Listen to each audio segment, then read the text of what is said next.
اعوذ باللہ من الشیطان الرجیم بسم اللہ الرحمن الرحیم وما خلقنا السماء والارض وما بینہما باطلا ذلک ظن الذین کفروا فویل للذین کفروا من النار ام نجعل الذین آمنوا وعملوا الصالحات کالمفسدین فی الارض ام نجعل المتقین کالفجار کتاب انزلناہ الیک مبارک لیدبروا آیاتہ ولیتذکر اولو الالباب۔ حضرت موسیٰ علیہ السلام جب فرعون کے دربار میں گئے تو وہاں ان کی جو گفتگو ہوئی اس کا بیان سورہ طٰہٰ میں بھی ہے۔ وہاں اللہ رب العالمین نے اس بات کا ذکر فرمایا کہ موسیٰ علیہ السلام نے اپنے رب کا تعارف کراتے ہوئے کہ میں کس رب کی طرف تمہیں دعوت دیتا ہوں اور صحیح معنوں میں کائنات کا مالک رب کون ہے۔ ربنا الذی آتیٰ کل شیء خلقہ ثم ھدیٰ، ہمارا رب وہ ہے جس نے ہر مخلوق کو اس کی بناوٹ عطا فرمائی، اس کو پیدا کیا، جو اس کے جسم کے لیے سامان چاہیے تھا وہ سب اس کو مہیا کیا، اور پھر اس پر ہی بات ختم نہیں کر دی۔ ثم ھدیٰ، پھر اللہ تعالیٰ نے ہر شے کو ہدایت دی۔ خالق ہونے کے علاوہ اللہ رب العالمین ہادی ہے۔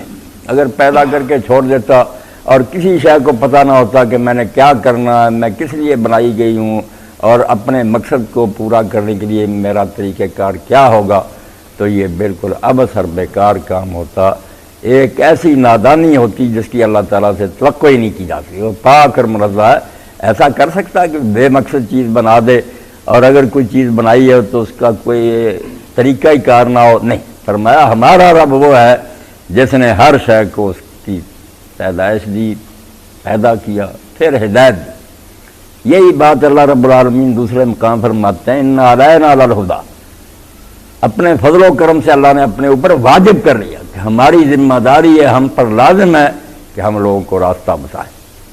تو باقی مخلوق کے لیے تو اللہ تعالیٰ نے ہدایت کا جو انتظام فرمایا، وہ آپ پڑھے لکھے لوگ ہیں، وہ سائنسدان کہیں کہہ دیتے ہیں یہ نیچر ہے، کہیں کہہ دیتے ہیں یہ جبلت ہے۔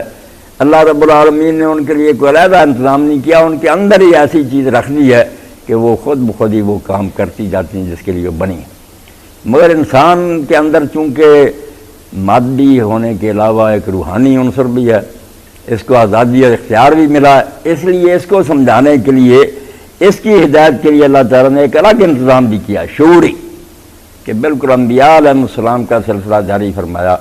آدم علیہ السلام کو جب زمین پر اتارا جا رہا تھا، اس کے بارے میں قرآن مجید میں کئی مقامات پر فرمایا کہ ہم نے اس وقت ہی یہ وعدہ کر لیا تھا کہ اما یأتینکم منی ھدیٰ، میری طرف سے ہدایت تمہارے پاس آتی رہے گی۔ میں ایسا نہیں کروں گا جیسے سعدی فرماتے ہیں کہ اگر آپ دیکھیں کہ کوئی نابینا ہے، اگر بینی کے نابینا چاس ہم ہی دیکھیں کہ اندھا ہے اور آگے کنواں گرنے لگا، تو ہم اگر تماشا دیکھتے رہیں تو ظالم ہی ہوں گے۔ اللہ تعالیٰ انسانوں کو اگر دیکھتا رہا کہ بھٹک رہے ہیں، اندھیروں میں ٹھوکریں کھا رہے ہیں، ان کو راستہ سیدھا مل ہی نہیں رہا، تو اس سے بڑا ظلم کوئی نہ ہوتا ہے انسانوں کے ساتھ۔ اس لیے پہلے دن ہی یہ وعدہ فرمایا کہ آدم، ابلیس کے ساتھ تمہارا جو مقابلہ کرایا گیا اس میں تم نے اس سے لغزش ہوئی، اس نے لالچ دے کر تمہیں بھٹکا دیا، تم پھسل گئے، مگر سنبھل گئے، توبہ کر لی، اور اس توبہ کے بعد اللہ تعالیٰ فرماتا ہے ثم اجتباہ فہدیٰ، اللہ تعالیٰ نے چن لیا آدم علیہ السلام کو۔ اس لیے یہ یہود و نصارہ سے جو تصور ہمارے ذہنوں میں بیٹھ گیا نا اور ساری دنیا میں پھیل گیا کہ آدم علیہ السلام گناہ کی وجہ سے زمین پر آئے اور پھر کئی سو سال روتے رہے، اس نے سارا معاملہ ہی اٹھ دیا کہ یہ زمین قید خانہ بن گئی، آدمی مجرم کی حیثیت سے یہاں اترا سزا بھگتنے کے لیے، اب پھر رہبانیت نہ اختیار کرے، اس قید خانہ سے جان چھڑانے کی کوشش نہ کرے تو اور کیا کرے؟ یہی طریقہ بعض لوگوں نے کہا کہ خودکشی کر کے بھی اس دنیا سے جان چھڑا لینی چاہیے۔ قرآن کہتا نہیں، وہ جو لغزش ہوئی تھی وہ تو وہاں ہی معاف ہوگی، وہاں ہی ان کے اندر توبہ کا احساس پیدا ہو گیا۔ جب ٹوکا گیا کہ میں نے منع کیا تھا تم نے کیوں کیا، تو ہدایت انہوں نے مانگی، توبہ کی طرف رجوع کیا، اللہ تعالیٰ نے کلمات سکھا دیے، توبہ قبول کی۔ آپ سورہ طٰہٰ اور سورہ بقرہ نکال کر دیکھیں، توبہ قبول ہونے کے بعد حکم ہوتا ہے کہ آپ زمین پر چلے جاؤ، یعنی وہ لغزش جو تھی اس کا معاملہ ختم ہو گیا، پاک صاف ہو کر خلیفۃ اللہ فی الارض جس علاقے کے وہ حاکم تھے، جس کے لیے پیدا کیے گئے تو اس کا چارج لینے کے لیے آ گئے کہ جاؤ زمین کا انتظام کرو۔ یہاں انسان مجرم اور قصوروار ہو کر نہیں آیا، بلکہ جس منصب کے لیے یہ پیدا کیا گیا تھا، جس کا اعلان پہلے ہوا تھا کہ زمین کا انتظام کرنے والی، ایڈمنسٹریشن کرنے والی ایک مخلوق ہوگی، اپنے اصل کام پر آیا۔ اسی لیے اسلام کا نقطہ نظر ذہن میں بیٹھ جائے تو یہاں سے بھاگنے کی کوشش نہیں کرتا، وہ کہتا ہے یہ تو میری زمین ہے، علاقہ ہے، میں یہاں کا گورنر ہوں، میں نے ڈیوٹی دینی ہے صحیح، پھر مجھے انعام ملے گا، اور اگر میں نے نہ اپنے اختیارات صحیح استعمال کیا سزا ملے گی۔ تو وہاں پھر اللہ تعالیٰ نے وعدہ فرمایا کہ ابلیس بھی اب تمہارے پیچھے پڑ گیا، دشمن ہے، تو تم اگر تنہا ہو گئے تو اس کا مقابلہ نہیں کر سکو، دیکھ لیا تم نے کہ اپنے تمہارے بس میں نہیں ہے، یہ دھوکہ دے جاتا، تو میں تمہاری مدد کرتا رہوں گا ہدایت کے ذریعے، نبی آئیں گے، کتابیں آئیں گی، اللہ تعالیٰ اپنا یہ وعدہ پورا کرتا۔ کوئی زمین ایسی نہیں چھوڑی اللہ پاک نے، کوئی امت ایسی نہیں چھوڑی جس میں اس کی طرف سے ہدایت کا انتظام نہیں ہوا۔ قرآن پاک نے بار بار یہ بات کہی ہے کہ اللہ کا یہ فیض عام ہے، کوئی نہ کہے کہ فلاں علاقہ میں نبی نہیں آیا، ان من امت الا خلا فیہا نذیر لکل قوم ہاد، ہر قوم کے لیے ہادی آئے ہیں، ہر علاقے میں آئے ہیں، اللہ نے کوئی کسر نہیں چھوڑی۔ اب یہ کہہ نہیں سکتے کہ ہمیں بتایا نہیں گیا، بتایا۔ یہ ہوتا رہا، آتے رہے، مگر اپنے اپنے علاقے اور اپنے اپنی قوموں کے لیے۔ آخر میں جیسے ایک عالمگیر بارش ہوتی نا، ساری دنیا پر ہی برس جاتی ہے، اس کا وقت آ گیا۔ اللہ رب العالمین نے کہا کہ وہ علاقائی تقسیم جو ہے نا، کہ کان نبی یبعث الی قوم خاصہ، کہ نبی اپنی قوم کی طرف آتا، اس حد بندی کی اب ضرورت کوئی نہیں، اب ایسا رہبر آئے گا جو ساری دنیا کے لیے ہوگا۔ اور اسی لیے اللہ کے رسول علیہ السلام نے فرمایا بعثت الی الاحمر والاسود، میں ہر گورے کالے کی طرف آیا ہوں۔ وہ بات نہیں رہی کہ فلاں قوم کا نبی ہے فلاں کا نہیں، ساری دنیا کا میں نبی ہوں۔ اور اللہ تعالیٰ نے آپ پر کتاب بھی ایسی اتار دی جس کو ہدی للعالمین، سارے جہانوں کے لیے ہدایت ٹھہرایا۔ قرآن آ گیا اور ایسی کتاب اللہ رب العالمین نے اتار دی کہ اب اس کے بعد کسی ہدایت نامے کی ضرورت نہیں، اس کو میں نے اتار دیا۔ پہلی کتابوں میں رد و بدل ہوتا رہا، لوگ ان میں ملاوٹ کر دیتے رہے، کچھ ایسے گم کر دیتے رہے، میں نے کوئی فکر نہیں کی کیونکہ نبی آ رہے تھے۔ اب آخری کتاب کی اگر میں حفاظت نہ فرماؤں، اس میں رد و بدل ہو جائے تو کیا ہوگا؟ پھر گپ اندھیرا چھا جائے گا، نیا نبی آئے گا نہیں، جہان ٹھوکریں کھائے گا، جو الزام اللہ پر پہلے عائد ہوتا تھا معذلہ وہی ہوگا، کیا دنیا تباہ ہوگی، اللہ فکر ہی نہیں کرتا۔ تو اب کتاب کی بھی ذمہ داری اٹھا لی کہ اس میں رد و بدل نہیں ہوگا، اور اللہ کا رسول جو ہے نا، اس کی ہدایت بھی سارے جہان کے لیے، اس کا اسوہ حسنہ کامل ہے، اس میں کمی کوئی نہیں، ساری دنیا کے۔ اب قرآن جیسی کتاب جس کے بارے میں اللہ فرماتا ہے کہ یہ ہدی للمتقین، متقین کے لیے ہدایت ہے۔ اب ہدایت کے کئی معنی، یعنی قرآن کے شروع میں یہ بحث چل جاتی ہے کہ متقی تو پہلے ہی متقی، ان کو ہدایت دیتی، یہ کیا فائدہ ہوا؟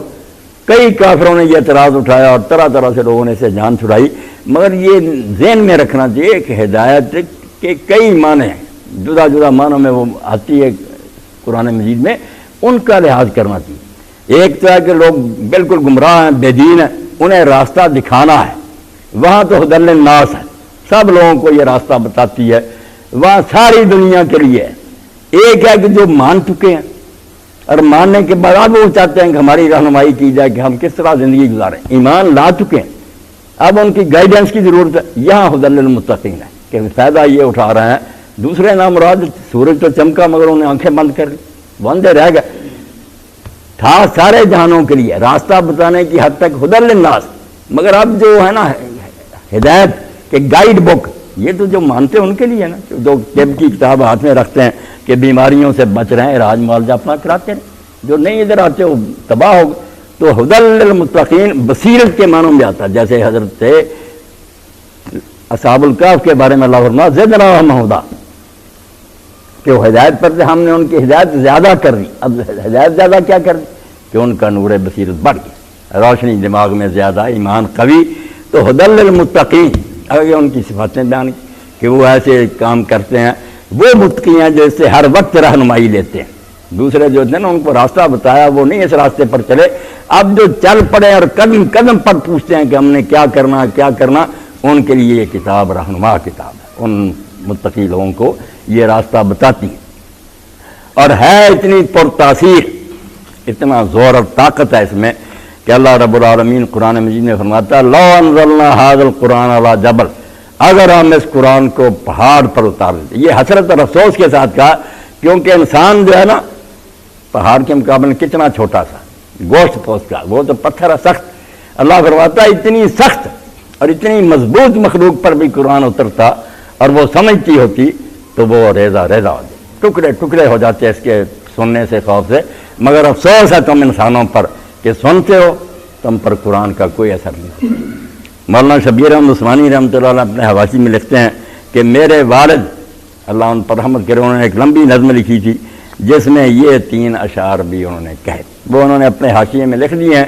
واقعی ہماری حالت وہ ہو گئی. اب قرآن ہر مسجد میں پڑھا جا رہا ہے، بھاگ بھاگ کر لو جاتے ہیں قرآن نہیں سننا جی اس مہینے میں، اور کہیں محفل قرات ہو رہی ہے، کچھ ہو رہا، مگر اثر کچھ بھی نہیں ہوتا. پہاڑ ٹکڑے ہو جاتے. یہ انسان جو ہے نا ذرا نہیں اللہ کے خوف سے دبتے، نہ کوئی عاجزی پیدا ہوتی ہے، نہ خوف خدا سے توبہ کرتے ہیں، کوئی شے ان کے اندر جنم نہیں لیتی. تو مولانا کے والد صاحب رحمۃ اللہ علیہ فرماتے ہیں سنتے سنتے نغمہ آئے محفل بدعت. بیماری کیا ہوئی؟ قرآن نہیں سنتے. اور کتنی دینی جماعتیں ہیں جن کے نصاب سے قرآن خارج ہے. وہ کہتے ہیں قرآن صرف برکت کے لیے پڑھو، خبردار اس کا ترجمہ دیکھا، یہ عالموں کا کام ہے، تم یہ نصاب پڑھا کرو. اللہ قرآن کی طرف نہیں آنے دیتے. جو ہدایت کی کتاب ہے، نور، شفا، اس کی طرف نہیں آئے کہ قرآن کی طرف آ گئے. قرآن کو اتنا گنجلک اور زیوج ہے ٹیڑھا کہ سمجھ میں نہ آئے. 14 علم چاہیے سمجھ. بھائی جن میں اترا تھا وہ تو 1 علم بھی نہیں جانتے تھے، بالکل سیدھے سادے امیین سے، مگر قرآن سنا کانپ گئے، فرشتوں سے بڑھ گئے. تم نے یہ بہانہ بنا لیا، مکر بنا لیا کہ لوگوں کو اپنے جال میں پھنسے. قرآن نہ سنو، ہماری گپیں سنو، قصے کہانیاں سنو، ہمارے رسالے پڑھو. سنتے سنتے نغمہ آئے محفل بدعات کو، کان بہرے ہو گئے دل بد مزہ ہونے کو. امت برباد کر دی ان لوگوں نے. بدعت کی محفلیں ہیں، جعلی قصے ہیں، ان کو سنتے سنتے اتنا مذاق خراب ہو گیا جیسے میدا کسی کا خراب ہو جائے تو اچھی غذا نہیں وہ قبول کرتا. ایسا انہوں نے امت کو روگ لگا دیا کہ افسانے اور کہانیاں سنیں گے. یہ امت روایات میں کھو گئی، حقیقت خرافات میں کھو گئی. سنتے سنتے نغمہ آئے محفل بدعات کو، کان بہرے ہو گئے دل بد مزہ ہونے کو. آؤ سنوائیں تمہیں وہ نغمہ مشروبی. مولانا کے والد رحمۃ اللہ علیہ فرمایا چھوڑو، آؤ تمہیں وہ پاک کلام سنائیں جو اللہ کی طرف ستھرا. آؤ سنوائیں تمہیں وہ نغمہ مشروبی، پارا جس کے لہن سے طور خدا ہونے کو ہے. بہار جس سے ٹکڑے ہو جاتے ہیں نا، آؤ وہ کلام سنائیں تمہیں، جس کو سن کر عرب کے جو وہ لوگ جن کو اللہ کہتا ہے اولئک کل انعام بل هم اضل، 4 پایوں کی طرح تھے بلکہ ان سے گئے گزرے. کوئی برائی ایسی نہیں جس کا وہ اعلانیہ ارتکاب نہیں کرتا. فخر سے مجلسوں میں بیان کرتے تھے کہ میں نے فلاں اور اس سے زنا کیا اور اس طرح کیا، نظمیں بنائی ہوئی، کوئی اس میں شرم محسوس نہیں کرتا. شراب پیتے تھے شوق سے، زنا کرتے تھے، اس کو بہادری سمجھتے کہ میں نے تو فلاں خوبصورت عورت کے ساتھ کی. مگر کس طرح وہ تائب ہوئے جب یہ قرآن اترا اور سنا انہوں نے کھلے کانوں سے، توجہ سے. پہاڑ ٹکڑے جیسے ہو جاتا ہے اس طرح ان کے دل سے کانپ گئے، خوف خدا سے لرز گئے کہ کیا بنے گا. آؤ سنوائیں تمہیں وہ نغمہ مشروبی، پارا جس کے لہن سے طور خدا ہونے کو. حیف گر تاثیر اس کی تیرے دل پر کچھ نہ ہو، پارا جس کے لہن سے طور خدا ہونے کو. جس سے پہاڑ ٹکڑے ہو جاتے ہیں تم نہیں ہوتے. آتے نہیں قرآن کی، بغیر سمجھے پڑھنے کو دین بنا لیا.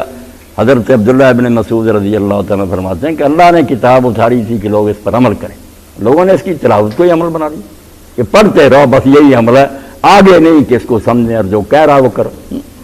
ایک شخص روزانہ میں اس آیت پر عمل کرتا ہوں 100 مرتبہ پڑھے لا تقربوا الزنا. کسی نے بتایا یہ عمل کرتے رہو، یہ الو سیدھا ہو جائے گا، آپ کے کام ہو جائے. پڑھ یہ رہا اور ساتھ ہی زنا کر سکتا. بھائی آیت تو جی کہ زنا کے قریب نہ جاؤ. جو عمل تھا اس کا وہ تو یہ تھا، وہ تو اٹھ کر رہے ہو اور لفظ جو رکھتے جاتے ہو کہ میں 1000 مرتبہ روزانہ اس کو پڑھتا ہوں. کیا کر رہے ہیں؟ اللہ کہتا ہے اللہ نے حرام رزق جو ہے اس کو منع کیا، وہ کھاتے جاؤ اور صبح دکان کھولو تو یہ سورہ یاسین پڑھ لو، برکت ہو جائے. حرام جو ہے نا خوب آپ کو ملے گا. قرآن سے مذاق کر رہی ہے امت، ٹھٹھا کر رہی ہے، سزا کیوں نہ ملے. اللہ رب العالمین فرماتے ہیں کہ قرآن جو میں نے اتارا یہ تو ہدایت کی کتاب ہے، پہاڑ جو تھے وہ لرز جاتے، کانپ جاتے، تمہیں اثر ہی کوئی نہیں ہوتا۔ اور جن لوگوں نے توجہ سے سنا واقعی ویسا ہی ہوا کہ ان کے دل پتھر ہو چکے تھے مگر موم ہو گئے۔ امام قرطبی الجامع احکام القرآن میں لکھتے ہیں حضرت فضیل ابن عیاض رحمۃ اللہ علیہ کی توبہ کے کئی واقعات لوگوں نے لکھے ہیں، مگر وہ اس طرح بیان کرتے، روح بیان میں علامہ اسماعیل الوسی اسی طرح بیان کرتے۔ حضرت فضیل اب امت کے اولیاء میں سے بہت بلند پایا ولی ہیں، حدیث میں تفسیر میں ان کے اقوال درج ہوتے ہیں، امت ان کا احترام کرتی، شیعہ سنی دونوں مانتے ہیں کہ ثقہ اور موت برابی تھی، مگر ڈاکو تھے، گینگ بنایا ہوا تھا، راستے میں بیٹھے رہتے تھے، قافلے گزرتے تھے، لوٹتے تھے۔ تو ایک دن فرماتے ہیں میں نے ایک لڑکی کو دیکھا، وہ اتنی مجھے اچھی لگی، خوبصورت تھی، میں دل دے بیٹھا۔ اب میں رات کے وقت دیوار پھاند رہا تھا اس کے مکان کی، میں نے تہیہ کر لیا تھا کہ میں نے اس کا وصال ضرور حاصل کر، ملنا ہے۔ اب میں دیوار پھاند، رات تھی، تو اچانک میرے کان میں یہی آیت پڑی سورہ حدیث کی، الم یعن للذین آمنوا ان تخشع قلوبهم لذکر اللہ ما نزل من الحق۔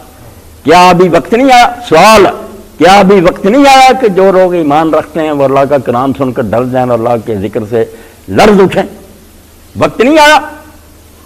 انہوں نے سنا اور ادھر ادھر دھیان کیا، فرماتے ہیں وقت آ گیا تھا، دل بالکل مرا نہیں تھا۔ میں نے اونچی آواز سے کہا واللہ آنا واللہ آنا، اللہ کی قسم آ گیا، اللہ کی قسم آ گیا۔ اور اسی وقت اپنے دل میں یہ فیصلہ کیا کہ بس جو گزر گئی نا عمر وہی کافی ہے۔ یہ آواز اللہ کی طرف سے جو آسمان کے دریچے کھول کر سنائی گئی کہ کب وقت آئے گا کہ تم توبہ کرو، ابھی وقت نہیں آیا کہ تم ان کاموں کو چھوڑو اور اللہ کا کلام سن کر ڈر جاؤ۔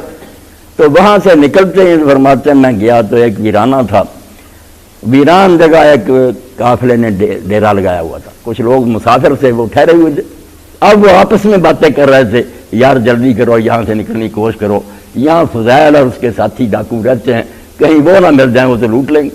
آپ بڑی اونچی آواز سے روئے کہ تو اتنا بدبخت اور نامراد ہے کہ امت مسلمہ کے لوگ تیرا نام لے کر ایک دوسرے کو ڈراتے ہیں کہ فضیل ڈاکو ہے، اس سے بڑھ تو توبہ کر لی اور کہا اللہ میں نہیں توب سے لیک، اے اللہ میں نے توبہ کی، وجل تو توبہ کی جوارہ بیت کر رہا، اور میری توبہ کا جو ہے نا افزانہ جو میں نے وعدہ کیا کہ میں کس طرح توبہ کو نبھاؤں گا وہ یہ ہے کہ میں تیرے پاک گھر حرم شریف میں اب باقی زندگی گزاروں۔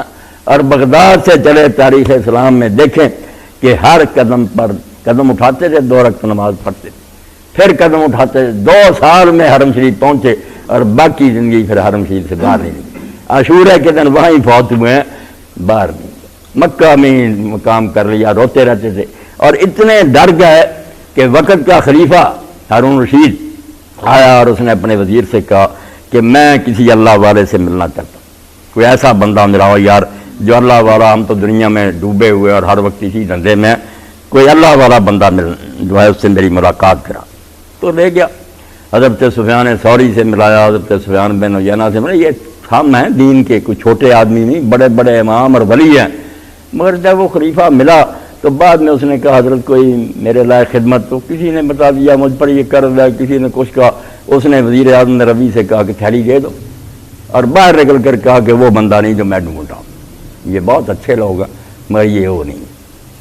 اس نے کہا اچھا آپ کو ایک آدمی سے ملا دیں، تو پھر حضرت فضیل کے مکان پر لے گیا جو ڈاکو رہا تھا بدنام، اور جا کر دیکھا تو اندر چراغ جل رہا تھا، وہ نفل پڑھ رہے تھے، دروازہ کھٹکھٹایا اور کہا کہ میں ہوں اور امیر المومنین ساتھ ہیں۔ انہوں نے سن کر چراغ کو پھونک ماری، بجھا دیا، دروازہ کھول دیا، رات ایک جا چھپ گئے کونے میں۔ اب یہ اندھیرے میں ڈھونڈتے ہیں، ڈھونڈتے ڈھونڈتے خلیفہ کا ہاتھ ہی پڑا اور انہوں نے کہا ہم نے آپ کو حضرت ڈھونڈ ہی لیا نا۔ انہوں نے کہا امیر المومنین آپ کے ہاتھ تو بڑے نرم و نازک ہیں، اگر جہنم سے بچ گئے، بے ہوش ہو کر گئے۔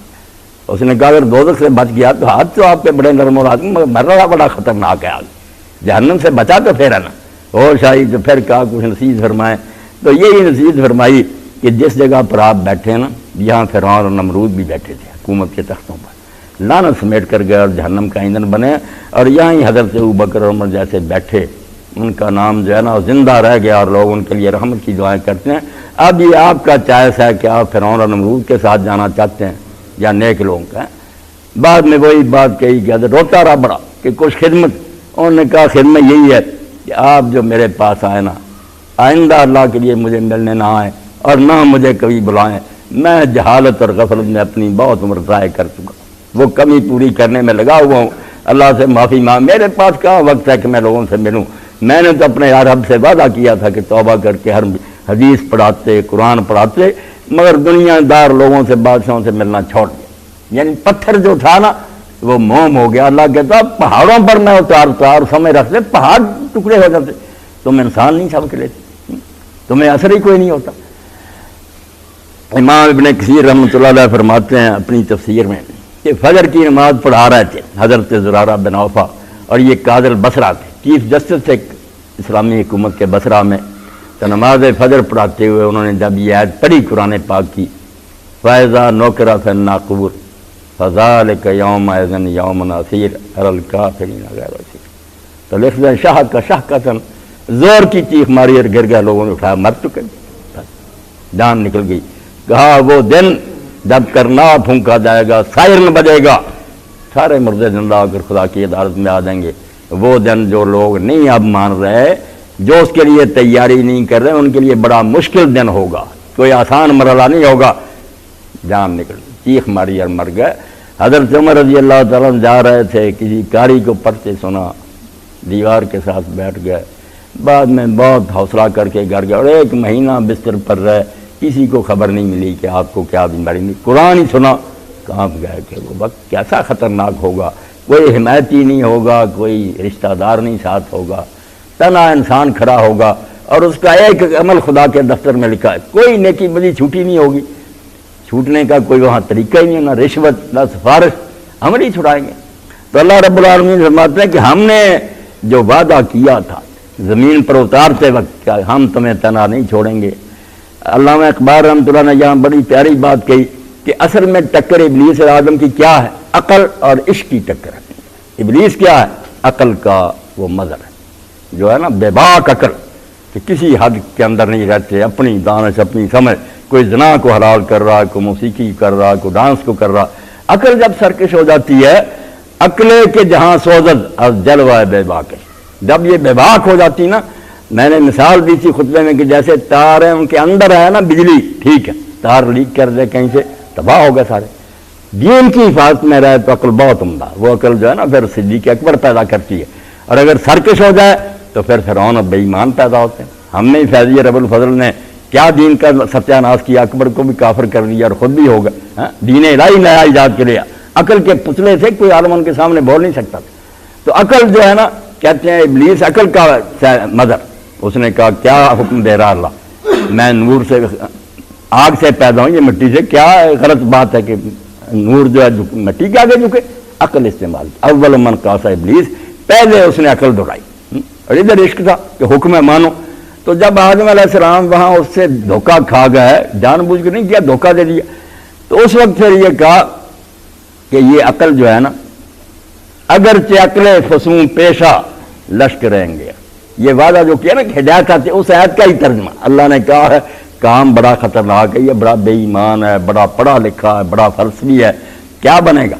اگرچہ عقل فسوں پیشہ لشکریں گے، اگرچہ اس جادو کرنے والی نے، منتر پھونکنے والی عقل نے بہت لشکر تیار کر رہے ہیں، ادھر پروفیسر ہیں، ادھر دانشور ہیں، ادھر فلاسفر ہیں، کئی رنگوں میں، کدھر کسی طرح پیر ہے، کہیں اے بسا ابلیس آدم روح ہے، کوئی شمار ہی نہیں کہ اس کے لشکر کس کس روپ نے۔ تو مگر اللہ نے کہا اگرچہ عقل فسوں پیشہ لشکریں گے، تو دل گرفتہ نہ باشی کہ عشق تنہا نے، مگر آدم تو دل نہ تنگ کرنا، عشق بھی اکیلا نہیں ہے، اس کی مدد کے لیے لگاتار وہی آئے گی، نبی آئیں گے، رسول آئیں گے، آتے رہے۔ ان اللہ کے نیک بندوں کی برکت ہے کہ بے شک انسان کتنے بگڑ گئے نا، مگر آپ کھوج لگائیں، معلوم کریں، سراغ کریں، معلوم کسی علاقہ میں اگر کوئی شرافت اور اخلاق ہے نا، اس کا شجرہ نسب کسی نبی سے جا کر ملے گا، کچھ نہ کوئی اثر بد۔ یورپ میں اگر کوئی تھوڑی بات سچائی، مسیح علیہ السلام کی تعلیم وہاں پہنچی، جس شکل میں پہنچی، کسی کے پلے اور کچھ نہیں ہے، بہار اب جو دنیا میں آئی ہوئی ہے یہ سب پودوں نے کی لگائی ہے، کسی کو پتہ یا نہیں پتہ ہے اثر اللہ کے نبیوں اور رسولوں کا، وہ روشنی پھیلا گئے۔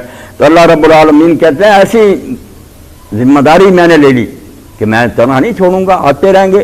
اور رسول کریم علیہ السلام کے بعد بھی اب کئی لوگ سوال اٹھاتے ہیں کہ اس وقت تک اللہ تعالیٰ انتظام کرتا رہا، بعد میں کیا ہوا؟ بعد کے لوگ جو ان کا کیا بندوبست ہوگا؟ اس کے لیے شیعہ حضرات نے امامت کا عقیدہ بنا لیا۔ اسی سوال کا جواب ہی ڈھونڈا انہوں نے کہ ایسے امام ہیں جو نبی نہیں ہیں مگر حضور کے دین کے محافظ ہیں، مگر اس کی دلیل نہیں کوئی۔ ادھر کچھ لوگ جو ہیں وہ نئے نبی بن گئے۔ مرزا غلام قادری اس نے کہا یار جو اللہ پہلے اتنے نبی بھیجتا رہا اب اس نے یہ کام چھوڑ دیا کر رہا نہیں، اللہ کے رسول نے اس کا آلٹرنیٹو بتا دیا، حدیث میں بتا دیا کہ بدل کیا ہے، نبی بند کر دیے۔ صحیح حدیث مسلم شریف بخاری فرمایا کہ پہلے ایسا ہی ہوتا تھا کہ ایک نبی فوت ہوتا تھا اس کے بعد دوسرا نبی کھڑا ہوتا تھا، اب اس کی ضرورت نہیں رہی۔ میری امت میں یہ قابلیت پیدا ہو گئی ہے، بانج نہیں ہے، اس میں ایسے لوگ پیدا ہوتے رہیں گے۔ ان اللہ یبعث لہذا الامت علی راس کل میں، ہر صدی میں ہر دور میں ایسے رہیں گے لوگ، من یجدد لہا دینا، ایک آدھے کی بات نہیں، بے شمار ہوں گے، مختلف علاقوں میں ہوں گے جو دین کو اصل حالت میں تازہ رکھیں گے۔ دو گرد و غبار پڑے گا، چھانٹ، اس کو مدد کیا دیتے ہیں۔ اب اس کو بھی لوگوں نے جھگڑے کی بات کی، ایک ہے اس کو ڈھونڈتے پھرتے ہیں، جب وہ ملتا نہیں پھر ایسے لوگوں پر ہاتھ رکھ دیا جو عالم کہلانے کے بھی قابل نہیں، وہ مدد بنا دی۔ صدی میں کوئی ڈھونڈنا تھا، سب باتیں غلط ہے، کوئی صدی کی بات نہیں کہ 100 سال میں، یہ ہے کہ ہر زمانے میں، اور ایک کی بات نہیں۔ جیسے گنگوئی رحمۃ اللہ علیہ فرمایا من نکر عام ہے کہ جو لوگ واحد کے لیے آتا جمائیں گے، ایسے لوگ رہیں گے، جماعتیں ہوں گی، گروہ ہوں گے جو دین کو زندہ رکھیں گے۔ اور دوسری حدیثوں میں لفظی گروہ کا حضور نے فرمایا کہ اس امت میں ایسا گروہ موجود رہے گا جو عیسیٰ علیہ السلام کی آمد تک دین کو اصل حالت میں رکھے گا، ساری دنیا ان کی مخالفت کرے وہ۔ اور یہ جو کتاب ہے مولانا ابوالحسن ندوی رحمۃ اللہ علیہ کی 7-8 جلدوں میں ہر شخص کو پڑھنی چاہیے، تاریخ دعوت اور ایمان تازہ کرنے کہ کیا اللہ نے اپنا وعدہ پھر پورا نہیں کیا۔ رسول اللہ پر نبوت بند ہونے کے بعد جہاں کوئی چیلنج اس امت کے درپیش ہوا، جب لوگوں نے کہا کہ یار اس سے کی کمی ہے، یہ تو پوری ہے نہیں، شاعر کی ضرورت پڑی رومی جیسا کھڑا کر دیا، فقہا کی ضرورت پڑی چاروں امام کھڑے کر دیے، حدیثوں کی حفاظت کی ضرورت پڑی محدثین کا گروہ کھڑا کر دیے، جرنیلوں کی ضرورت پڑی صلاح الدین ایوبی جیسے۔ اتنی زبردست کتاب ہے، فرماتے ہیں ہر زمانے میں دیکھ لو جب لوگ کہتے تھے اب تو بس کام ختم ہو گیا، نہیں، اللہ خبر لیتا رہا، آدمی بیچتا رہا۔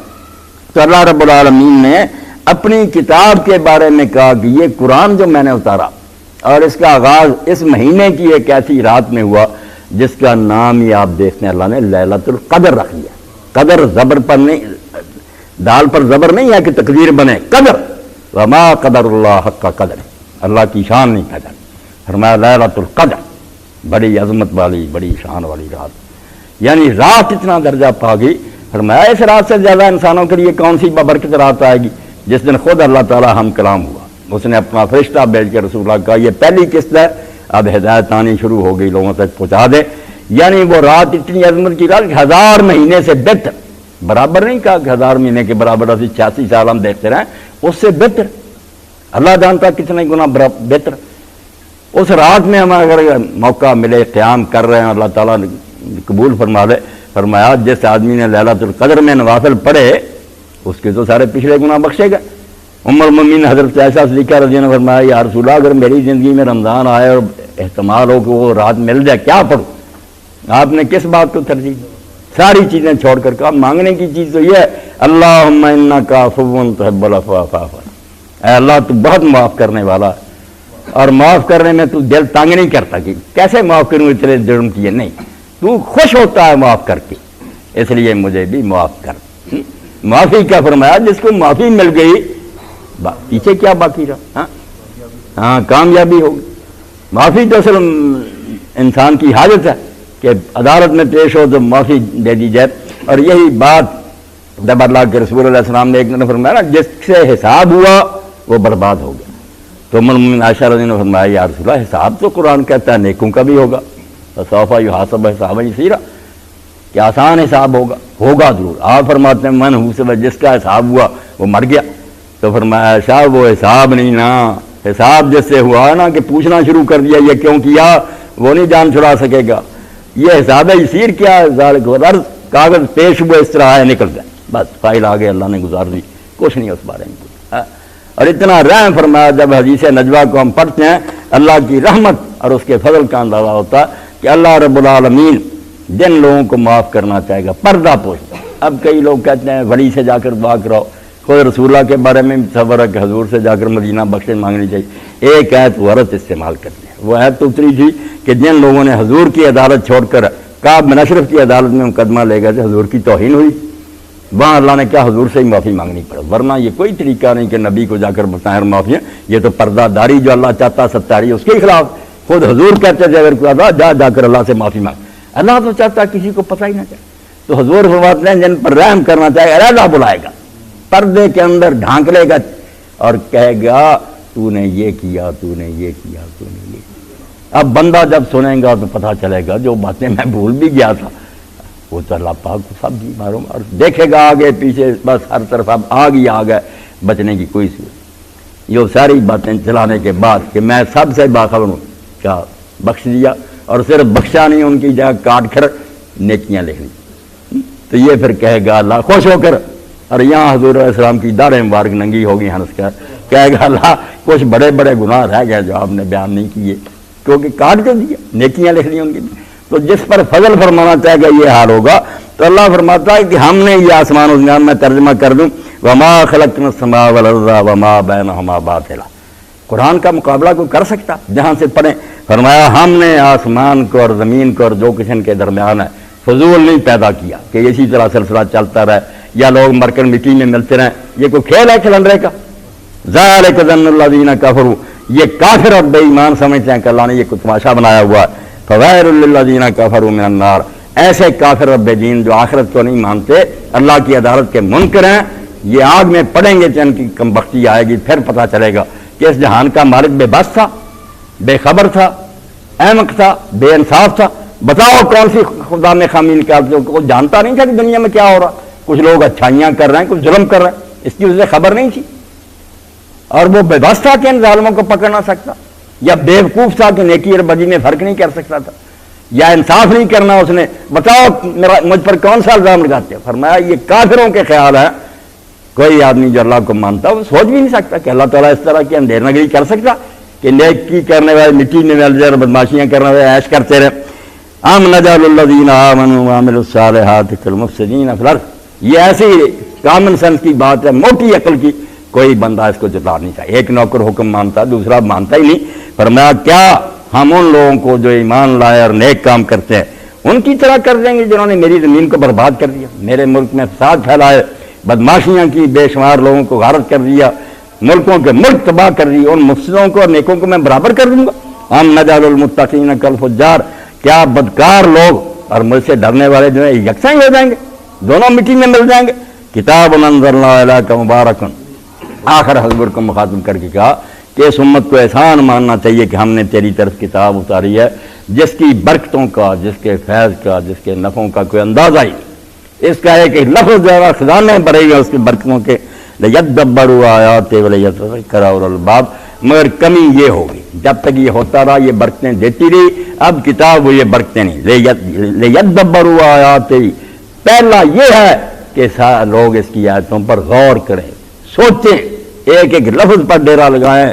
جیسے امام بن ربیع فرماتے ہیں میں جب ایک آیت کا دروازہ کھولتا ہوں میں آگے چلتا ہی نہیں جب تک اس کے چاروں کونے میں نہیں دیکھ لیتا، جو اس کے اندر چھپا ہوا ایک ایک آیت پر ڈیرا جمائے اور سوچے، تفسیریں پڑھے، عالموں سے پوچھے، خود غور و فکر کرے، اللہ سے دعائیں مانگے، قرآن کے انوار اور جو ہے نا اس کے فیوز سامنے۔ فرمایا پہلے تو غور و فکر کرو، اگر تم سمجھتے نہیں کرو گے کیا، اور سمجھنے پر یہ رہ جاؤ بڑے عالم بن جاؤ مفسر، یہ بھی بات نہیں۔ وَلَيَتَذَكَّرَ أُولُو الْأَلْبَابِ، پھر جو دانشمند اور صاحبان عقل ہیں، جو پاگل نہیں ہیں، احمق نہیں ہیں، دنیا میں بے شک وہ کتنے عالم فاضل بڑے بڑے جن کو آخرت نہیں یاد، وہ پاگل ہی۔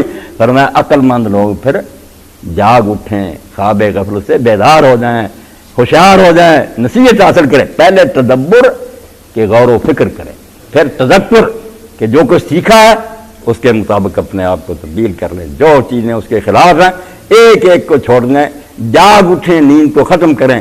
تو ایسی کتاب، ایسا رسول، یہ نام اللہ نے فرمایا، اور ہم اس کی قدر نہ کریں تو پھر ایسا ہی ہونا تھا نا کہ اللہ نے سزا بھی اتنی بڑی جتنی کی نعمت بڑی تھی اس کی بے قدری کی سزا بھی وہی ہوئی، پوری دنیا میں بھگت رہے ہیں اور کہتے ہیں کہ اللہ بے شک ہیں تیرے نبی کی امت میں۔ اللہ پھر جواب دیتا ہے جواب بے شک وہ معزز سے زمانے میں مسلمان ہو کر اور تم خار ہوئے تار کے قرآن ہو کر، کیا گلا کرتے ہو میرا؟